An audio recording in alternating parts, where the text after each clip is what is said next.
Hey everyone, my name is Dillon Gonzalez. I'm the editorial director for GeekVibesNation.com and also a co-host of the Home Dance Film Festival podcast. And welcome to a brand new episode of No Streaming Required, your weekly deep dive into all the latest and greatest in the world of physical media.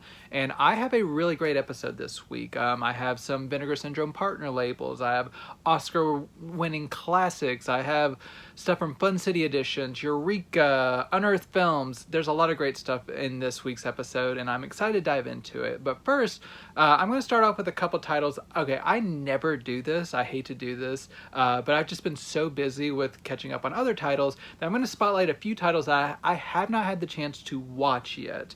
But the release dates are coming up soon, and I wanted to make sure they were on people's radar so they could be in the loop. And the first one is from Shout Studios. That is Roll With It from Shonda Pierce, the comedian. This is a DVD. And Shonda Pierce is like I said, a comedian, and I do not know a lot about this movie. All I know is from what I've read, it is about a woman who she is recently widowed. She has been hit with a huge tax lien on her house that she has to pay off within 30 days or she's going to lose her house. And she kind of bands together to raise money by entering this karaoke competition. That's kind of the general premise of it. It looks like kind of a movie I would enjoy, just kind of like heartfelt and just like small town flavor. The only thing that gives me a little bit of pause is I think it might have a little bit of Christian overtone, so I'm a little bit worried about like conservative talking points. So hopefully it's not saturated with that, but otherwise might be something if you want some kind of like clean comedy, like gentle flavors. Roll With It seems like it'd be a decent time. My next title, I haven't watched the DVD, but I have watched the series.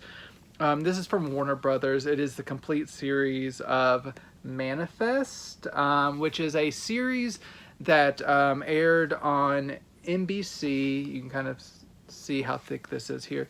For 3 seasons, and then it got canceled and revived on Netflix for a 4th season. But I watched from the beginning, and it's a pretty decent sci-fi show. It's about a group of passengers on a plane that hit turbulence and kind of went dark for a little bit. But whenever they arrived to their destination, they realized that whenever they arrived, it had actually been 5 years that they had been missing. And it's kind of like this sci-fi mystery box show of just like what happened in this event, what happened in the subsequent 5 years, and how it affects the fallout of people like who did not disappear and their loved ones who did disappear, and if they've moved on and stuff. There's all kinds of like drama and like sci-fi intrigue within this. It's not the most like amazing show, but it's a really like engaging like watch. I know it was a big hit on Netflix if you want to sample it before you buy it, but if you do want it in one shot, you do have it on DVD. Maybe they'll release it on Blu-ray one day, which would be great since it was filmed in HD. But you get all 62 episodes in this. It doesn't look like there's any special features, but overall, most modern DVDs, when upscale, look really nice as well. So for those who are interested, it seems like it'd be a good value. Getting into my things that I have watched, and I can confidently speak to their quality, is another TV series that I've been binging this week. This is the 3rd season of Superman and Lois on Blu-ray. I was super worried that this would not get a Blu-ray release because this season ended a year ago, and like other series like Stargirl got relegated to DVD only for its final season. This isn't the final season, it's the penultimate season. There's a 4th season coming later this year. But this did get a Blu-ray, thankfully, after the first 2 seasons, which I also have on Blu-ray. And this is a pretty solid step up from the 2nd season, which I had issues with. I did like a lot of it. It didn't raise to the ranks of the 1st season, which was great. It is some of the best DC content on the CW I've seen in quite a while. The 2nd season took a little bit of a slump. It kind of had like an identity crisis, and some of the characters where it got a little bit like the plot got convoluted and stuff. But the 3rd season kind of is a return to form. There are still characters on here that are quite obnoxious, especially Jordan, the one of Clark and Lana's, or Clark and Lois's kids, who has powers, and this season it's really him coming into like learning how he's going to exist with these powers, and he's kind of been like a meek personality for the first couple seasons, and kind of how that changes him. Jordan, the other brother, he's always been kind of like the black sheep of the family because he doesn't have powers, and he's kind of like left behind, but he has some interesting things to do this season. The biggest plot issue of this season is a medical issue that affects the family. I won't spoil it, but its take on it is really kind of heart-wrenching, but it's handled very well, and just kind of tests kind of the family dynamics and how injecting some like comic book superhero stuff into this family dynamic, how that kind of upends things. There's also a big bad played by Chad L. Coleman from the Walking Dead fame. But overall, this season it's a nice step up. It's like 13 episodes on here, and it goes by pretty quickly. I'm very excited to see how this all wraps up with the final season. The season isn't perfect. It's still like overstuffed a little bit with some of the cast members because some of the side characters don't get enough development, but it's closer to the first season in terms of quality, and I quite enjoy catching up on this because I did not get to watch this as it aired on television, since I cut the cord, and I just streaming and Blu-rays is what I rely on. But this doesn't have any special features, but it does look really great on Blu-ray. Crisp, high-definition picture, DTS 5.1 sound. It's great. So really glad to have this in part of my collection. Hopefully the final season continues that on Blu-ray. Heading to one that I know a lot of people are excited about. It is one of the classics that I'm talking about this week, and that is Chinatown from Paramount on 4K Ultra HD. This is in honor of its 50th anniversary. This is part of the Paramount Presents label, which means you have this like fancy packaging, which honestly, with this iconic artwork, I wish that would have been the cover art, but I guess beggars can't be choosers. So you have Chinatown here, and you also had the sequel, The Two Jakes, here on Blu-ray. So Chinatown is the one on a 4K disc. There's no Blu-ray copy of Chinatown. There's just The Two Jakes, which is the sequel, directed by Jack Nicholson. The first film, directed by Roman Polanski, who is human garbage, but he does make a hell of a good film. This is a classic noir with Jack Nicholson playing a private investigator who kind of gets mixed up in this. He gets asked to investigate someone, and he kind of gets tricked at first, and then he starts actually investigating like this whole man who works for the like city water department, and it kind of leads into dynamics with his wife, and also these larger elements at play within the city of like water rights and everything. And it's just a whole like kind of like spider web of duplicity and just like horrible like underbelly secrets and stuff. Fantastic movie. Jack Nicholson does a really great job acting here.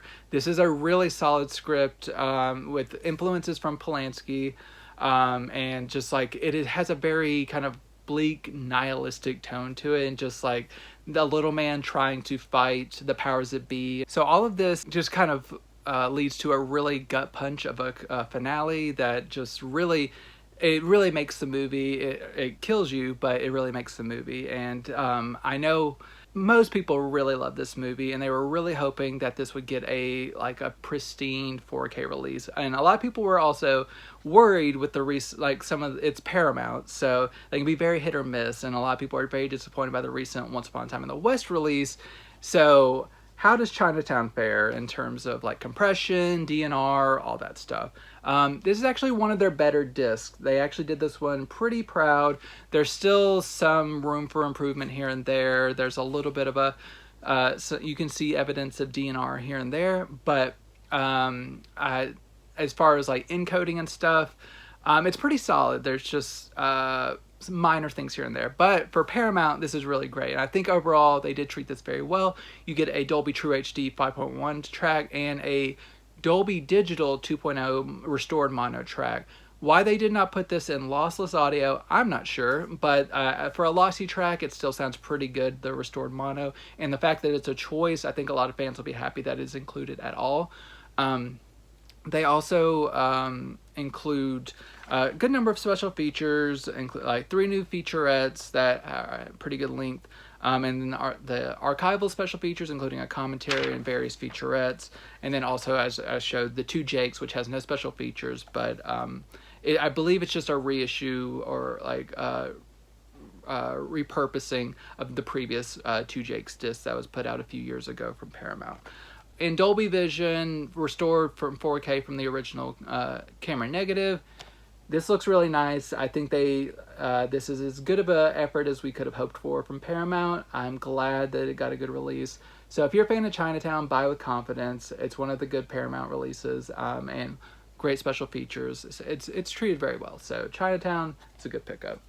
My next title is from Classic Flicks. It is from Frank Capra. It is Meet John Doe with Gary Cooper and Barbara Stanwyck.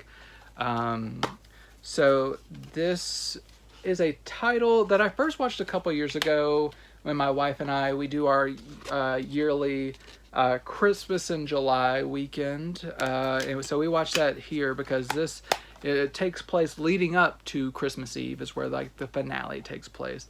And it's about a newspaper reporter played by Barbara Stanwyck who kind of concocts this story or like writes this fictionalized story of this man who is so disgusted with the world that he is planning to jump off the courthouse building on Christmas Eve. It's just kind of like like he's sick of the world type situation. And this kind of gets a lot of media attention and starts really kind of making the rounds. So they have to actually cast a person in this role as John Doe, which ends up being Gary Cooper, who's just kind of like a down on his luck man who's wanting to get back on his feet, but he has to play into these talking points of this like John Doe figure. And he, like, as you see near the end, he almost becomes like a Christ-like figure, which ties into all the whole like Christmas and Christmas Eve stuff. But he kind of, it inspires people like him calling out some of the world's shortcomings and everything. It really inspires the little guy to start like being like thoughtful to their neighbor and like connection and all this stuff, and inspiring people to be better. And just how this kind of goes up against like people like different politicians trying to find ways to utilize this newfound popularity to their own gain. So it's just like anything that is good and pure will be manipulated by forces beyond control and stuff, like just evil government people in power want to just manipulate things. And so yeah, it's a good movie. I liked it more this time. I was kind of a little bit iffy on it the first time, but after watching it a second time, it really grew on me. I think it's a really nice one from Capra. It's not his absolute best, but it's a really special movie, and I'm glad this has been restored with care by Classic Flicks. I watched this on Prime Video the first time I watched it, and it was a very, very rough print.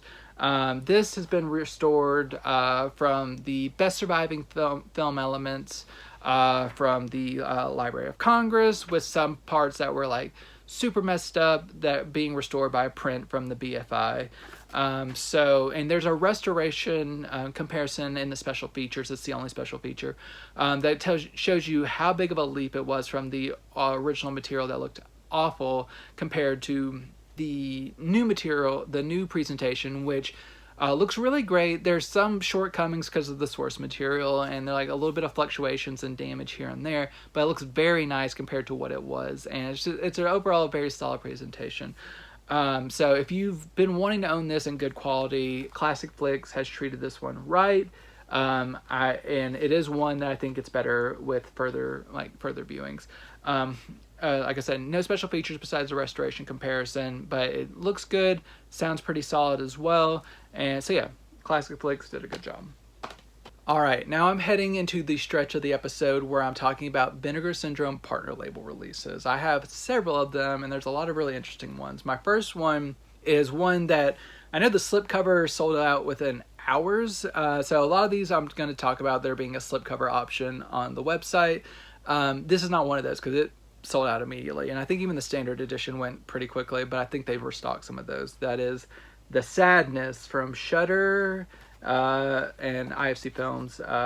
So this is a virus zombie horror film that is kind of in line with like COVID times, but it's super gory, as you can kind of see here. So yeah, at the beginning of the film, you can kind of like start to see like news reports and how people are like there's a virus that is going around that is kind of transforming people, but then some people don't want to believe that it is real. So yeah, COVID. But it all kind of really manifests in like people who get this or like get infected really quickly. It kind of unlocks something in their brain where it just kind of gives into all their worst impulses. So there's all kinds of vicious murder and rape and all the vile things that humans do. And it is just that for a little over 90 minutes. It's just insane, grisly, just unrelenting. But so if you're a gorehound, you're going to be eating well with this film.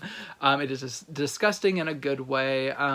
Overall, its effectiveness, I don't think it's as like masterful as something as like Train to Busan, but in terms of like just wanting unrelenting like chaos, I think it's a pretty solid film, and you do get very uncomfortable a lot of times. They really go there, but whether will that be to your taste, it will be up to you. But just is a very like these filmmakers really wanted to go for broke, so I think it mostly succeeded in that, and I think it's a pretty solid effort in that regard. Narrative, it could use some work, but as a genre effort, fantastic. So this is a 4K.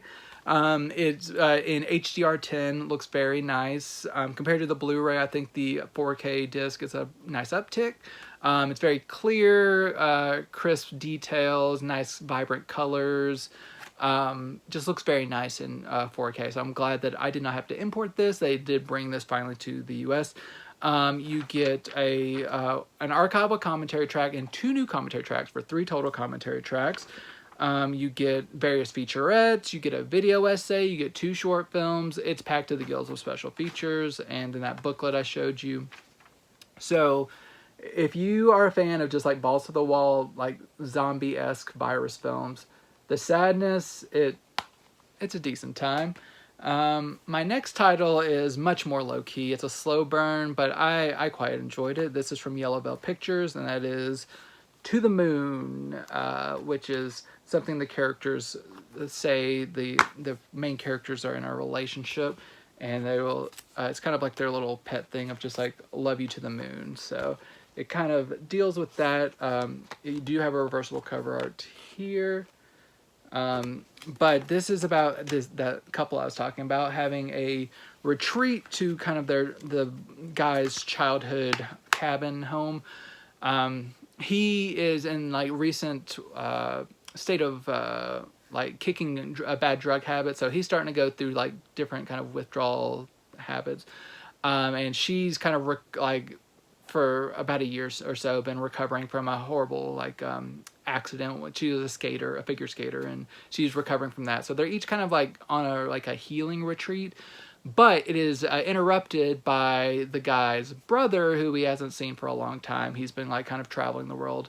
And he kind of winds up back at the house with them. So it's kind of these 3 interacting with one another. And the brothers have kind of some tension between them because the brother who shows up, he used to be a very like problematic figure and just like really vile towards his brother. But he's really taking on a new persona of just like seeking wellness and radiating positivity, and it's just kind of like this underlying family tension mixed with like them wanting to kind of like heal each other, and it all kind of starts to turn into like a psychedelic swirl as things go along, and you wonder who can you trust, who is being genuine, like is some of the things that they are seeing, are they actually happening, or is it the result of like withdrawals from drugs or different kind of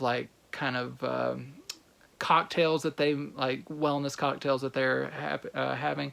It's a really nice, for me, slow burn that I like, just like getting to know these characters, really starting to care about each of them and understanding each of their viewpoints, and then seeing how they kind of shift as things go along, and just like the connection they have with one another. It worked for me really well. I think it's a really solid psychological thriller.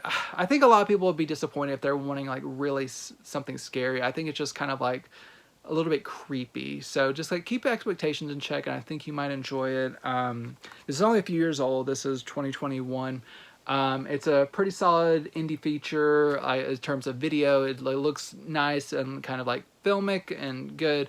Sounds good. It does have an audio commentary track, and you also have some interviews with some of the main players here. It's like the director and one of the cast members.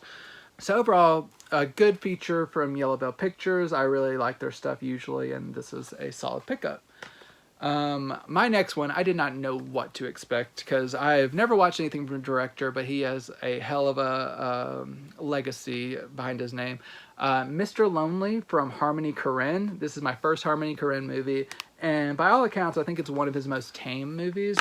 It's still weird, but I think it's a good type of weird. This is from IFC Films, and so here's the disc artwork and the interior artwork here, and a booklet here. So some of you might recognize Samantha Morton. She is in this, as well as Diego Luna. And let me see if there's a picture of him. As this is about impersonators. Like Diego Luna plays a Michael Jackson impersonator. This is kind of something I'll elaborate on. He plays a Michael Jackson impersonator who meets a Marilyn Monroe impersonator, and she kind of invites him along to this like retreat for impersonators and on this like island, and they're just kind of all getting ready to perform a show. And what this film is really about from my perspective is just how it's not a kind of about these people embodying these individuals that are like these famous, like Charlie Chaplin or Marilyn Monroe or Abraham Lincoln or anything like that. It's about these individuals who are, for one reason or another, wanting to escape from their lives for some reason. They want to be someone else. And there's a nice essay that I showed in here. It talks a lot about like kind of like its kind of roots and kind of like queerness and stuff, and it's very akin to like drag culture, just like these people like wanting to put on another personality. And I think it's really interesting how this kind of plays out, and people are dealing with their underlying emotional issues and how this kind of manifests. It's often quite tender, but there's also some of the people like pick up on traits. They get a little bit too into character, or pick up on traits, or unleash some of their characters because they're playing, like allow themselves to pretend they're being a character and unleash some kind of not so great traits as well. But it's a really interesting examination of just like kind of people who need a little bit something more out of life. They're just really searching for something more, and just how that kind of manifests here. And Harmony Korine kind of explores it quite well. That doesn't even like touch on this other subplot of like Werner Herzog being like kind of a priest who's like has a bunch of nuns that he discovered are literal flying nuns, and they're just like kind of like flying, like jumping out of airplanes without parachutes and just flying, and it's wild. But so there's kind of like a real wacky energy to this, but also some sweetness and some tragedy. I think it works very well. I was very impressed by this, and I'll get more into the more weird Harmony Korine, but I think this is a good like jumping in point for me. So Mr. Lonely, it looks good. It came out in 2007. It's a really good HD picture. Sounds good. In terms of special features, you have a new commentary track from director Jay Cheel, not the director of this movie, but another director. A video essay, tons of deleted scenes, a making of featurette. So yeah, this is an interesting one for sure. My next one, I think, will be very interesting for a certain segment of our television-loving audience. This is the Arrested Development documentary project. This is a documentary that was made, according to this, between 2008 and 2010. This is kind of constructed. This is a very kind of straightforward documentary about the history of Arrested Development as told by the people who created it and the fans as well. So you have almost everyone from the show. So you have like Justin is it Justin Hurwitz? Yes. Mitch Hurwitz, sorry. Justin Hurwitz is a composer. Mitch Hurwitz, Ron Howard, Justin Bateman, Alia Shawkat, Portia de Rossi, David Cross, pretty much all the major people besides Michael Cera and Jessica Walters. And then you also have like a bunch of the directors, like the Russo brothers before they started getting into the Marvel stuff. And in terms of as a documentary, I love the show. I love Arrested Development, and this was made before the Netflix revival.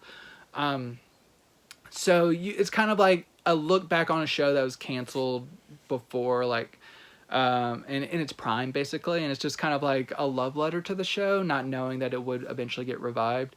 But I like hearing just like step by step how it's developed, every single character, like all of that. And just like you also get little bits of like the fans' love for the show interspersed with it. The only drawback is, I think, due to this being more of like almost like a Kickstarter project. I'm pretty sure it was a Kickstarter project. This didn't have the budget to be able to license clips. So a lot of times it's people discussing or describing different scenes or scenarios, but you don't get to actually see clips play out, which is a little bit of a hindrance, but overall it still works pretty well. But you do have to be like a pretty hardcore fan of this show to really get some. It's not going to be like a standalone documentary that you just love not knowing about the show. But if you love these people in the show, I think you'll be entertained by it. In terms of being a Blu-ray, when this was produced, it was not produced with like the highest quality, and that kind of translates here. And it's a really rough looking documentary. In terms of like what you expect from like a visual quality. Like there are a lot of documentaries, especially even at this time, I would have thought were shot where it'd be pretty crisp and clear, but it's a very soft DVD-esque picture. So don't get your expectations up too much. I'm glad it's on Blu-ray. I think it's looking the best it can given the source, but it doesn't look great. And the sound, there's also some iffy things with how the sound was originally captured. I think it's presented as well as it can on Blu-ray. In terms of special features, there's like an audio commentary track and a trailer. So not too much, but it's something. So if you're a huge Arrested Development fan, I think there's a lot of really good anecdotes within here. But it is just kind of more like a middle of the road documentary. It's a little under an hour and a half, but I enjoyed it. So if you're a fan of Arrested Development, maybe check it out as well. My next title was one I was very excited about. This is a new partner label to OCN Distribution and Vinegar Syndrome. This is from Icarus Films. This is Six in Paris. This is an anthology film from the 70s, I believe, 1965. And this is some of the French greats giving little short films. They were given like 16 millimeter material in color film, or like color film by Babette Schroeder, and told like go shoot a story like capturing like Paris as like a city, and just kind of like your interpretation of that and how that all kind of unfolds. And what I was very amused by this, because like there's a lot of Jeans in this. So you get Jean Duchette, Jean-Daniel Paulette, Jean-Luc Godard, Jean Rocher, and then Claude Chabrol and Eric Rohmer. And I love a lot of these characters. Some I'm not as familiar with. But I tried to view this not with any preconceived notions of like, oh, I like this director, I need to pay extra attention. I just try to let it wash over me. And this is a really good anthology film. It's not super long. It's just over an hour and a half. So even if you don't like one kind of segment of this, one of these 6 segments. It's not gonna like linger for too long, but I didn't find a weak segment in the bunch. I was very impressed. Like it's very in tone. Like one involves like an American student who's kind of studying in France, who kind of gets into like has like a one night stand with a guy, and it kind of like evolves in like her learning more about him and like who he really is once like the light of day comes to play. And there's also like a lonely man who hires a prostitute who she kind of gets him to like talk about himself and like reveal like a lot about his life, that it really evolves in an interesting way. And then there's all kinds of just like absurd things happening, like different relationship dynamics that evolve in really interesting ways. I really enjoyed it. It's a good anthology film. This has been restored from in 2K from the original elements, and it looks really solid. It's 16 millimeter film, so it's not like pristine, but it looks like 16 millimeter film, so it looks like it's supposed to look. Some minor like fluctuations here and there, but overall a very good restoration. And then you do get original interviews from around the time this was made. There's 3 of them that run from 5 to 7 minutes in terms of special features, but mainly it's just good to discover this film, and I think this is a really solid kickoff from Icarus Films. I'm really excited to see what else they have in store. Great release. My next film is not, it's new to OCN distribution, and so you can get like a slipcover and stuff. Just with most of these I'm talking about, you can go and you can get like the standard edition or slipcovered editions. This has been released before by Film Movement in 2016. This is Kamikaze 89, starring Rainier Werner Fassbinder, not directed by him, but the great director Fassbinder is starring in this by a film by Wolf Grimm. So this was released originally in 2016 by Film Movement, and I believe that this was actually a 2-disc release for that release. From what I've read, there was like a Blu-ray and a DVD.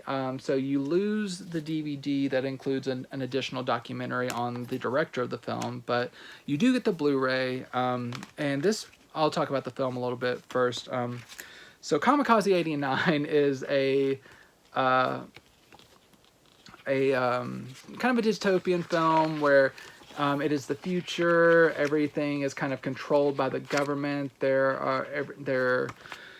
are no suicides. All the food is kind of like controlled. Everything is controlled, and it's kind of like a perceived utopia. But then there are little things that go wrong here and there. And the catalyst for this movie is there is a bomb threat called into this major news station that kind of controls all the media.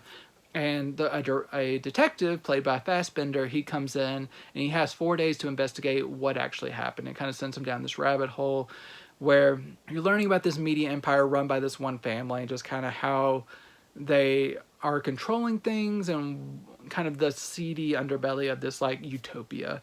And it's like Blade Runner meets Repo Man, and just like with like a weird French flair. But it's a pretty solid film. I really enjoyed it. I really like the vibe of it all, and Fassbinder does a really fun job in the main role. That he would die shortly after this, unfortunately. But I think after this he made like one more film, and then he passed away sadly. But so this was kind of near the end of his life, and there's just really interesting kind of like social satire and all this stuff that all works pretty well. I was pretty entertained throughout, and overall it's just kind of a weird, wild movie, and I think it's a good discovery. If you're a cinephile, I think it's worth checking out just to see where you fall on it. I know when I was checking Letterboxd, like other people's reviews, I think it ran the gamut, but I think most people thought it was at least interesting, no matter how they landed on it. But so this is the same disc from 2016, which was a 4K remaster, and it still looks very nice. I think it looks really good and on Blu-ray. I didn't see a lot of like damage or anything like that. You get a commentary track and a 60-minute doc on Fassbinder. and then some radio spots. I think so. Like I said, I believe there was a DVD with the original edition that had the extra disc for documentary, but otherwise you get everything here.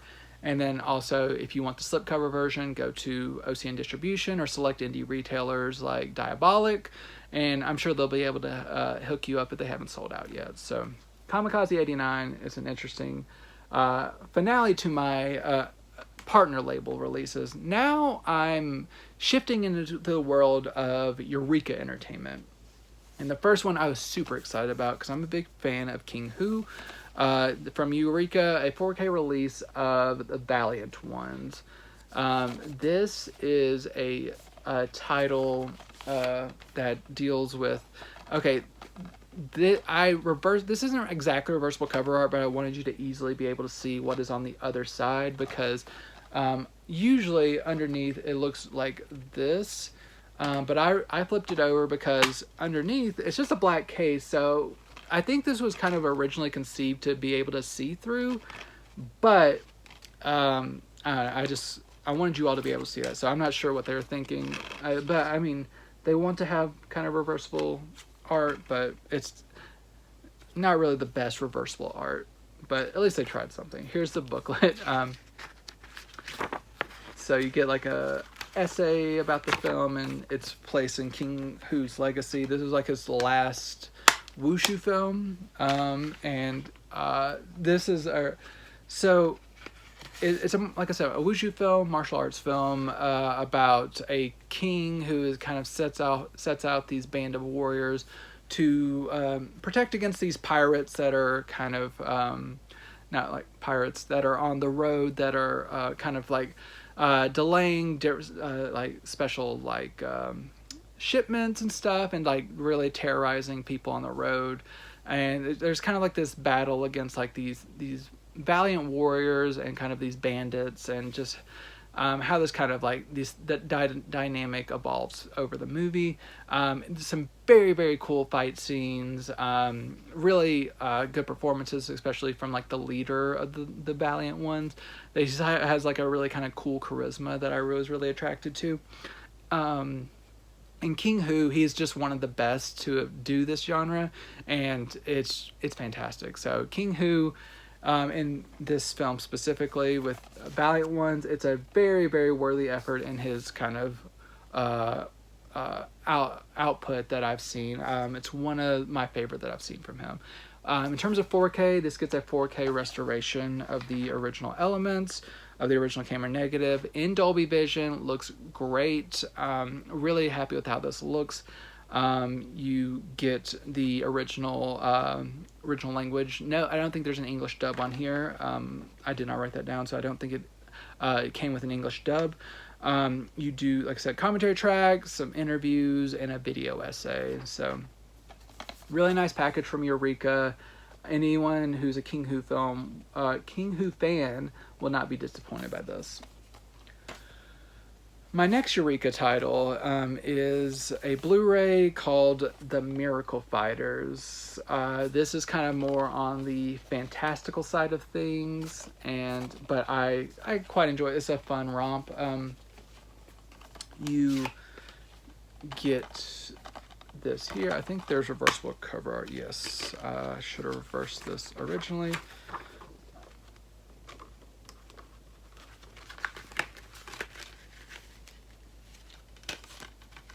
So reversible art here, disc art, and a booklet. This is a film. At the beginning of the film, you see you kind of get a little bit of insight into the culture at the time, where there are different factions who are not allowed to be married, and like the king learns that one of his advisors has married someone from a faction who they are not supposed to marry.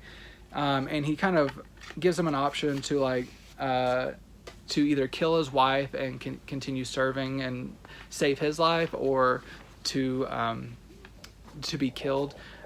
He does not want to kill his wife, and he ends up having his wife killed in front of him. He kind of escapes from like this kind of wizard-like character, but he also escapes with the king's young son. And this eventually turns to he accidentally the young son of the king dies, and he replaces him with a different child, and this kind of like goes forward in time where you have all these elements coming back to play whenever like the child grows up, and just like this evil sorcerer who is trying to hunt them down, and there's different kind of like mystical figures who are trying to help like with like this whole revenge plot, and it's all kinds of stuff's going on, but there's a lot of mysticism going on here, and I enjoyed it. It's fun. It's a good outing, and this is from Yoon Woo Ping, who is also really a fantastic director. So good movie. This comes from a 2K restoration of the original Hong Kong theatrical cut. You do get an English dub on here as well as the original Cantonese audio. You get 2 commentary tracks and 3 interviews here. So really well-rounded package for the Miracle Fighters. My last Eureka title is Sunny Chiba set called the Beast Fighter Collection, which has Karate Bullfighter and Karate Bear Fighter. So this is Sunny Chiba in a collection. This is reversible cover art here. Having a collection of films where he is kind of loosely adapting the life of his real life master, which was also like a part of like a manga series that had come out and stuff. Here's another cover art variation here. The first film, Bullfighter, Karate Bullfighter, is like about a fighter who he's actually suffering a little bit of PTSD, but just kind of it's kind of like a moral like journey from like him being a terrible person to like in getting kicked out of fights, and to eventually kind of recognizing some of his downfalls. I really had struggled with this one because at the early into the movie, he rapes a young woman who he is believed is like fraternizing with the enemy, like he's like with the Americans, when she's really not. She's just like which it wouldn't matter if she was, because rape should not be used as punishment or anything. But then it eventually turns to her falling in love with him, which I hate that trope, like rape turned to love. Hate that. It kind of ruins things for me in a movie that otherwise has some good fight scenes and stuff. And I think a lot of people, there's some dubious, like PETA will be sweating because the bullfighter part of this title is true. He does kill a bull. It looks to be fake, but I am not sure how ethically they treated this bull on the lead up to that. And it is really gnarly when it happens. But I will hope that they did not kill a real life bull. I did not search for it. I did not want to have that in my mind. But the bear fighter, you don't have to worry about him fighting a bear, but it's fake.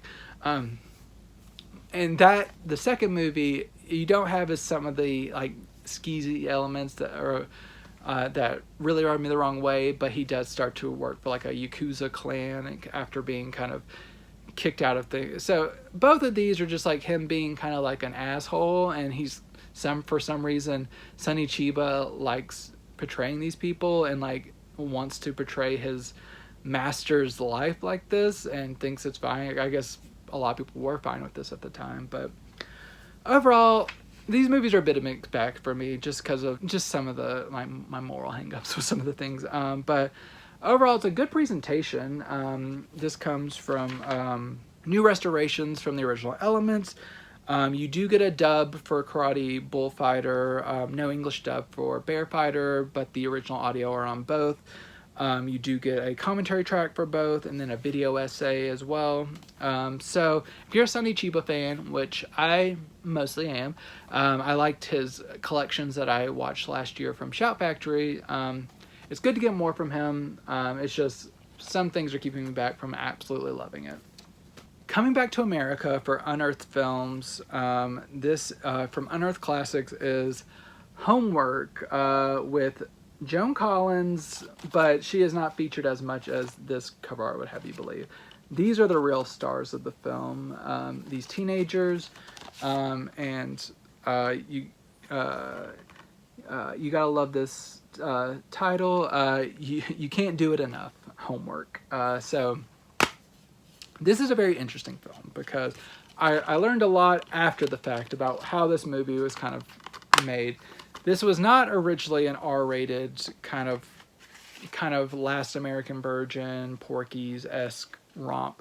It was like more of a PG, 80s PG, which was still kind of adult, but PG for the time effort that was re-edited by the producers to kind of just arbitrarily just put a bunch more nudity and stuff in various situations. So you have a lot of people, like a lot of characters in the movie just suddenly daydreaming about their past, or like just having fantasies about different things.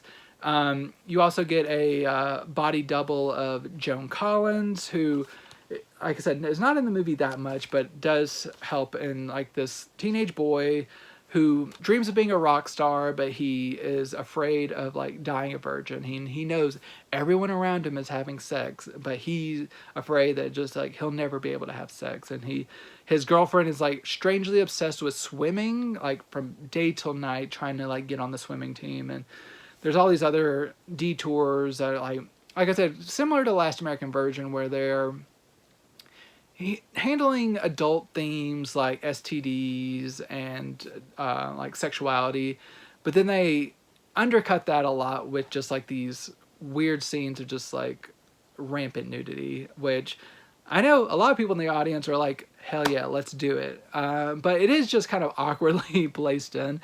But even with all of its like cutting and like awkward pacing, I think it's a fine movie. I enjoyed it. Is it a classic? No. It's better than a lot of 80s movies that I've seen in the same vein. But if I want to watch something like Last American Virgin, I'm probably more likely to watch that because I did really like that movie. This one just, it's a strange one. But overall, if you just like horny 80s movies, it'll do it for you. I'm sure.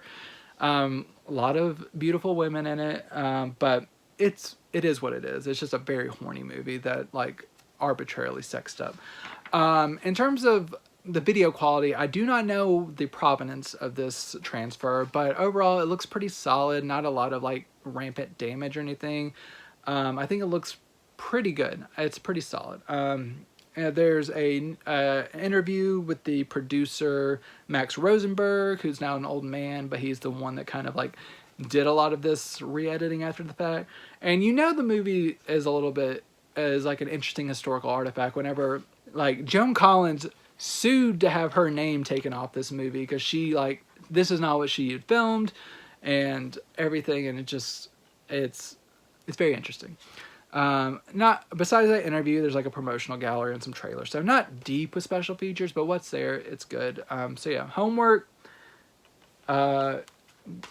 it's solid. This next one, in terms of like a release, this is a lot more exciting, also from Unearthed.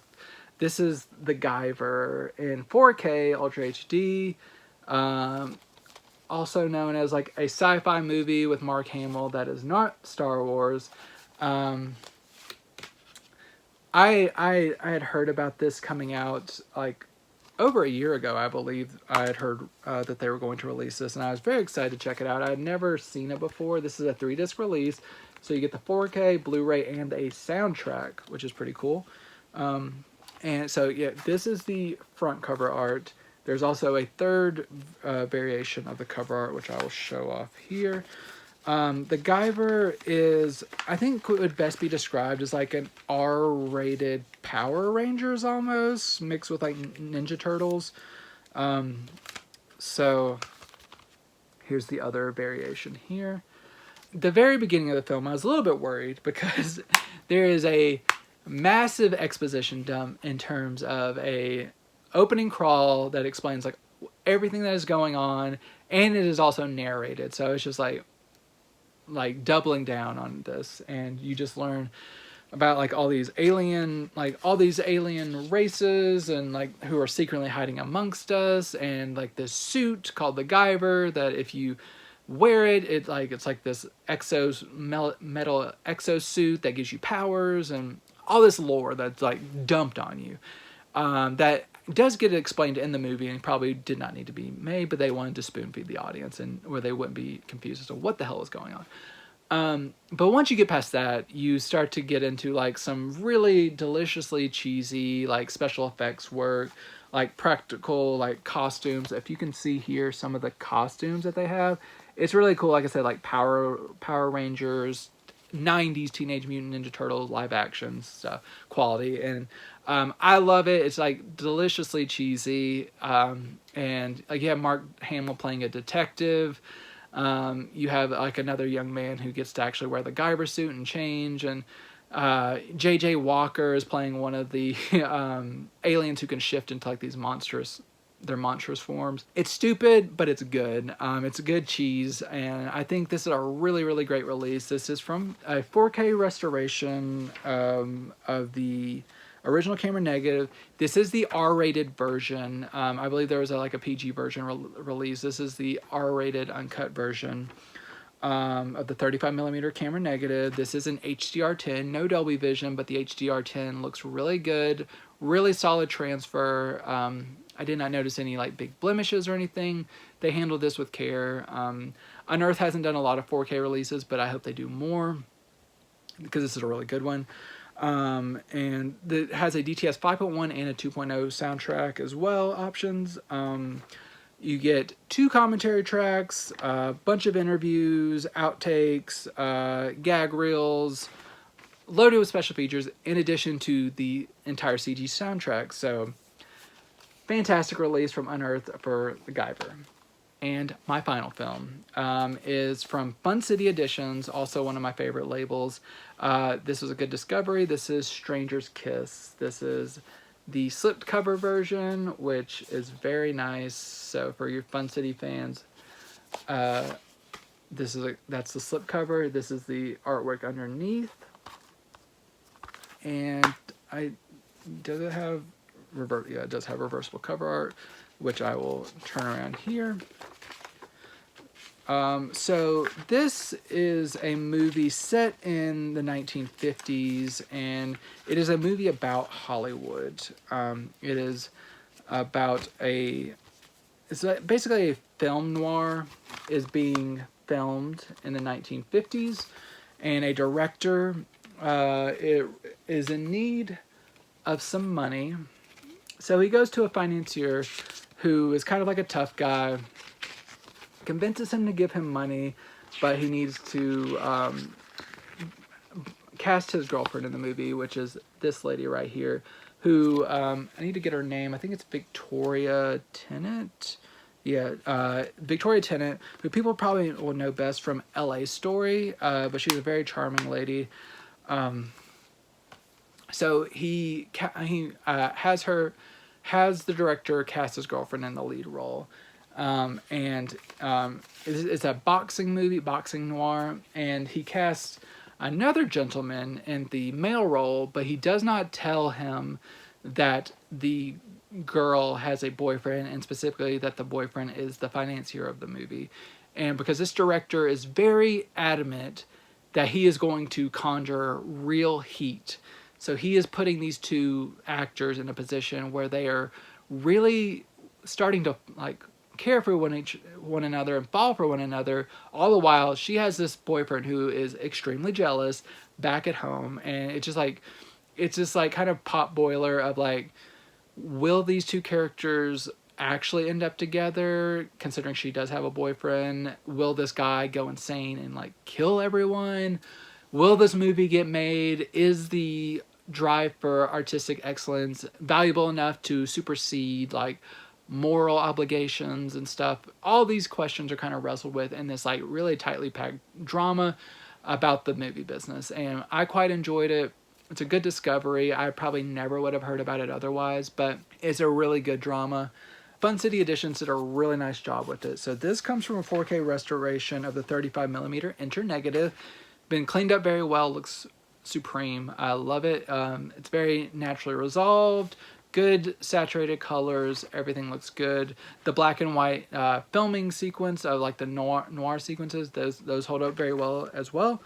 You do get a commentary track and new interviews with most of the main like actors and directors, and then also a video essay in addition to the booklet that I showed off. So really good slate of special features. Stranger's Kiss is a really good discovery from Fun City Editions. They have yet to disappoint me. Love them. Love all these boutiques. They are doing good work. And that is my slate. I hope you found something that you're excited to check out. If you did, let me know in the comments what you're excited to check out. Share this with people that you know that love physical media. Let me know what you want to see more of in the future. I love talking about these with you, and I'm going to be back again next week talking about a whole new slate of titles that I'm very excited to dig into. Make sure you're subscribed to Geek Vibes Nation. Just keep checking back. But until next time, enjoy these movies. Go home, Jake. I'm doing you a favor. Come on, Jake. Forget it, Jake. It's the Guyver.